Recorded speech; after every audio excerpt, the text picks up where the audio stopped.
네, 우리 청년들과 함께 청년부 헌신 예배를 드리고 있습니다. 헌신이라는 단어를 곱씹어 보면 참 아름다운 단어이면서 또 동시에 굉장히 무거운 단어이지요. 금을 드리는 것을 헌금이라고 하고, 물건을 드리는 것을 헌물이라고 하고, 그리고 몸을 드리는 것, 곧 나를 드리는 것을 바로 헌신이라고 하지 않습니까? 청년부 헌신 예배를 앞두고 굉장히 고민을 많이 했습니다. 수련회를 마친 직후인 우리 청년들에게 어떤 메시지를 전하는 것이 좋을까 고민하고 기도하면서 그 주제를 한번 정해보았습니다. 헌신 예배이니까, 나를 드리고자 하는 예배이니까 그저 청년들이 단순하게 예배의 한 부분, 한 순서만 담당하고 맞춰버리는 것이 아니라 정말로 주님 앞에 나를 드리기로 결단하는 시간이 되기를 하나님께서 원하고 계신다는 그런 확신이 들었습니다. 성경의 많은 인물들이 그러했던 것처럼, 그리고 신앙의 많은 선배들이 그러했던 것처럼, 그리고 이 자리에 앉아 계신 많은 분들께서도 그러했던 것처럼 하나님께 이 한 몸 아끼지 아니하고 즐거이 바치고자 하는 마음들이 우리 모두에게, 그리고 이 시간 헌신 예배를 드리고 있는 우리 청년들에게도 동일하게 있기를 간절히 소망합니다. 한 몸 아끼지 아니하고 하나님께 바친 그분의 절정이 바로 예수님이셨잖아요. 주님 걸어가신 그 길을 함께 걷고자 하는 마음으로 많은 분들과 하나님의 말씀을 함께 나누고자 합니다. 우리가 오늘 읽은 시편의 본문은 주님의 권능의 날에 대해서 묘사를 하고 있습니다. 주님의 권능의 날이라는 것은 주님 다시 오실 날을 의미하는 것이겠지요. 이 날은 믿지 않는 자들에게는 심판의 날이 될 것이고, 믿는 자들에게는 구원의 날이 될 종말의 날을 의미하는 것이겠습니다. 그날에는 어떤 일들이 일어날까요? 주님께서 권능의 귤을 내보내신다는 표현이 2절 말씀 가운데 기록되어 있습니다. 귤라는 것은 지팡이, 막대기를 의미하지요. 통치자의 지팡이, 지휘관의 지휘봉과 같은 의미를 가지고 있습니다. 하나님께서 선한 통치를 이루어 가시고 주님의 원수들은 물러가게 되는 그런 권능의 지팡이이지요. 우리는 여기에서 한 가지 중요한 사실을 발견을 해볼 수가 있습니다. 주님의 원수들은, 곧 사탄과 온갖 마귀들은 하나님과 동등한 입장에서 싸우는 존재가 아니라는 것이지요.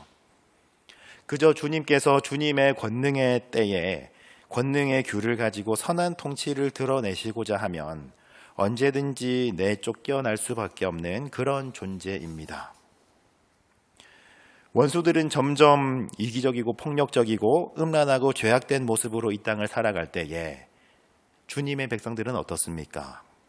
거룩한 옷을 입고 즐거이 헌신한다라고 기록되어 있지요. 그리고 새벽 이슬 같은 주님의 청년들이 주님께로 나아옵니다.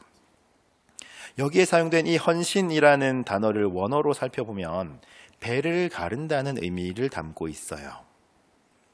주님의 권능의 날에 주의 백성이 거룩한 옷을 입고 즐겁게 자신의 배를 가른다라고 하는 다소 이상한 문장이 됩니다. 그리고 새벽 이슬 같은 주의 청년들이 주께 나온다고 하지요.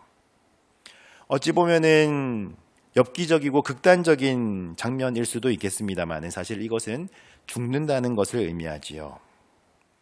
주님의 권능의 날에는 주님의 백성들은 세상과는 구분되는 거룩한 옷을 입고 있을 것입니다. 그저 멋지고 예쁜 옷을 말하는 것이 아니라 세상과 구분되는 성도의 삶을 말하는 것이지요. 어떠한 삶이겠습니까? 하나님 앞에서 즐거운 마음으로 죽기를 결단하는 그런 삶을 말하는 것입니다. 신약의 용어를 사용을 해보자면 십자가에서 죽기를 즐거워한다라는 의미가 되겠지요. 이것이 바로 성도의 모습이고, 그리고 이것이 바로 주님께로 나아갈 수 있는 방법입니다. 새벽 이슬 같은 주의 청년들이 주께 나아온다는 표현이 있습니다. 제가 청년 시절에도 굉장히 많이도 불렀던 찬양의 가사이기도 하고, 오늘날에도 즐겨 사용되는 청년에 대한 전형적인 묘사라고 할 수가 있지요. 새벽 이슬 같은 주의 청년, 깨끗하게 때묻지 않은 순수한 청년의 모습을 보면 우리는 얼마나 벅차오르곤 합니까? 그러나 여러분들께서는 새벽 이슬을 마지막으로 보신 것이 언제이십니까? 사랑하는 청년 여러분, 여러분들은 새벽 이슬을 실제로 보신 경험이 있으십니까? 저도 새벽에 일어나서 생활을 하는 사람입니다만 사실 요즘에는 새벽 이슬을 보기가 쉽지가 않지요. 도시에 살고 있기 때문에 그렇기도 하고, 그리고 새벽 시간이라도 바쁘게 움직이는 그런 현대인들은 새벽 이슬을 보기가 쉽지가 않습니다. 커다란 나무에서부터 작은 풀뿌리에 이르기까지 오랫동안 따로 물을 주지 않아도 이 식물들이 살아갈 수 있는 비결이 바로 매일마다 주어지는 새벽 이슬이라고 하지요. 비가 흠뻑 오면 그것을 가지고 급격하게 성장하기도 하지만 매일매일의 삶을 살아갈 수 있는 식물들의 일용할 양식이 바로 새벽 이슬입니다. 그러면 성경에는 왜 청년들을 새벽 이슬이라고 묘사를 하고 있을까요? 조금 전에 말씀을 드렸던 것처럼 새벽 이슬은 때묻지 않아서 깨끗합니다. 그러나 이것보다 더 큰 새벽 이슬의 특징이 있는데요. 무엇인가 하면 새벽 이슬은 금방 말라버립니다. 해가 뜨기도 전에 이제 뭐 좀 제대로 된 활동을 할 수 있겠다 싶은 때가 오기도 전에 금방 말라버립니다. 그래서 우리는 새벽 이슬을 보기가 너무나 어렵고 새벽에 깨어 있더라도 주목하지 않고 금방 지나가 버리곤 하지요. 사실은 청년의 때가 이와 같지 않습니까?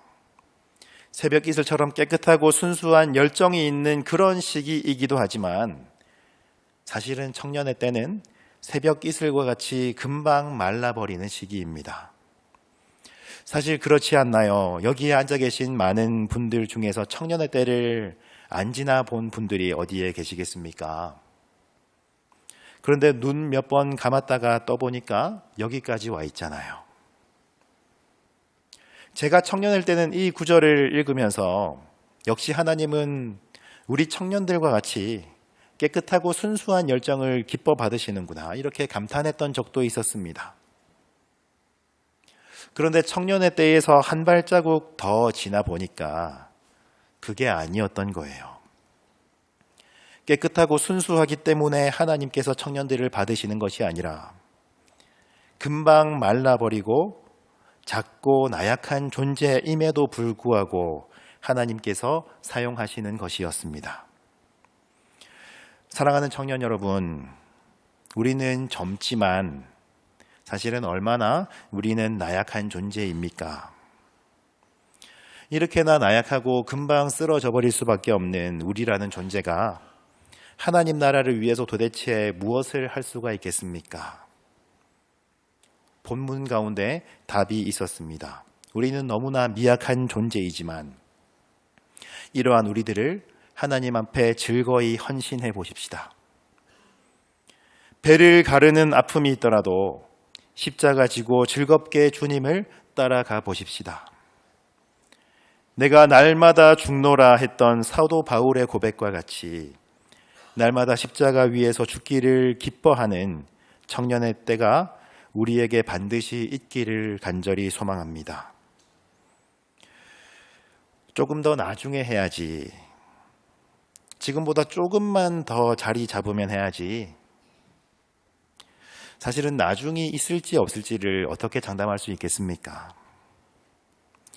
이제 조금 해볼까 싶으면 어느샌가 우리의 가장 푸르른 청년의 때는 새벽 이슬과 같이 말라버려 있고 그때가 되면 이제는 배를 가르기에는 주저하게 되는 것이 너무나 많아지고 십자가를 져야 하는데 십자가 외에도 이미 지고 있는 짐들이 너무나 많아서 주님을 따르기는 점점 더 힘들어질지도 모릅니다. 그래서 우리는 이 새벽 이슬이 마르기 전에 주님께 나를 드리는 훈련을 부지런히 받아야만 하는 것이지요.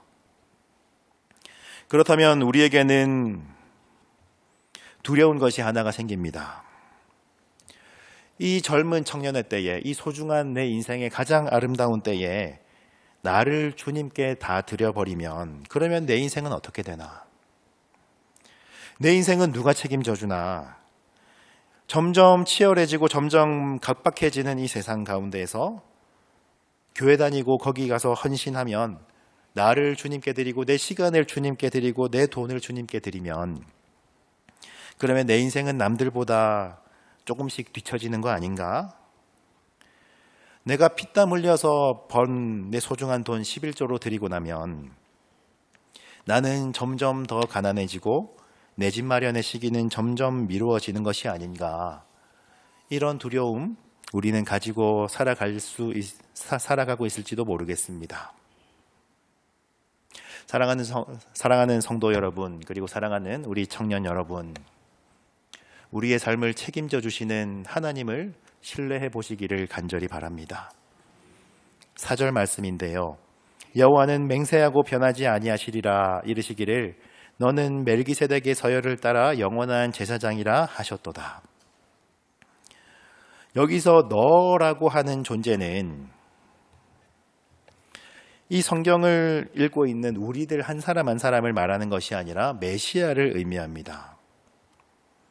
메시아는 바로 곧 예수 그리스도이신데, 구약 성경에 있는 시편 말씀 가운데에서 메시아라는 존재가 언급이 되고 있지요. 다윗은 성령의 감동하심으로 말미암아서 어렴풋하게나마 메시아의 존재를 알고 있었습니다. 여호와 하나님께서 원수들을 무찌르실 때에 하나님 우편에 앉아 계신 우리들의 구원자, 아브라함마저도 11조를 바쳤던 멜기세덱의 서열을 따른 우리들의 영원하신 제사장 예수 그리스도께서 언젠가 오시리라 하는 것을 다윗은 알고 노래했던 것이지요. 하나님께서는 그러한 예수 그리스도를 우리들의 영원한 제사장으로 삼아 주십니다. 우리의 영원한 대제사장이신 예수님께서 우리를 괴롭게 하는 문 나라들과 원수들을 심판하여서 다 무찔러 주시고 그 머리를 쳐서 깨뜨린다라는 구절이 뒤를 잇고 있지요. 모든 싸움, 모든 전쟁이 다 끝난 후에 길가에 있는 시냇가에서 시냇물을 마시면서 진정한 평화를 누리실 것입니다.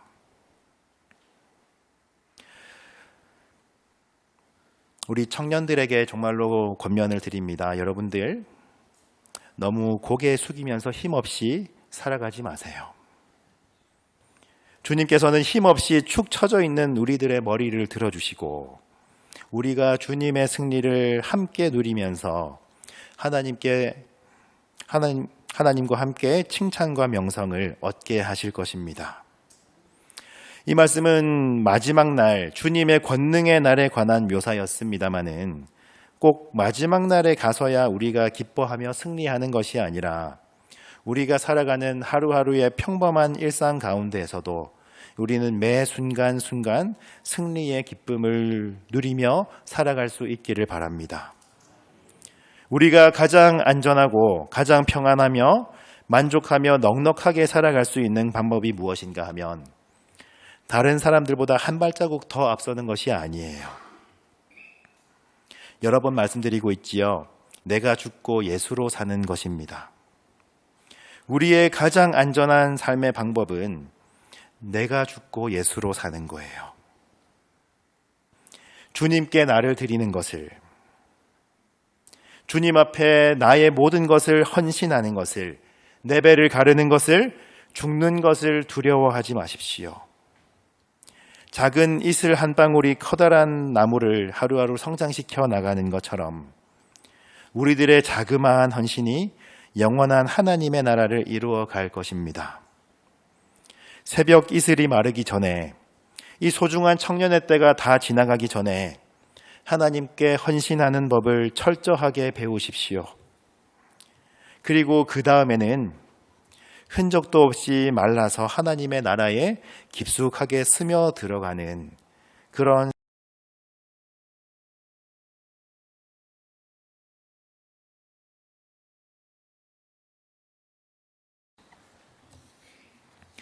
아버지 하나님 감사를 드립니다. 새벽 이슬과 같은 주님의 청년들이 이곳에 모였습니다. 금방 말라버리는 청년의 때에 하나님을 바르게 알게 하시고 하나님께 헌신하며 주님께 나를 드리겠노라는 인생의 결단들이 있기를 원합니다. 아버지여, 저희들이 함께 올려드렸던 찬양의 가사와 같이 환난, 가난과 고난, 수고로움이 있을지라도 믿음 잘 지켜나가게 하시고 주님을 섬기는 일에 자신을 다드리며 헌신하며 자천하며 그렇게 십자가의 길을 걷게 하옵소서. 저희들 한 사람 한 사람의 삶이 주님께 아름답게 기억되기를 간절히 원하오며 이 모든 말씀 우리 주 예수 그리스도의 이름으로 기도드립니다. 아멘.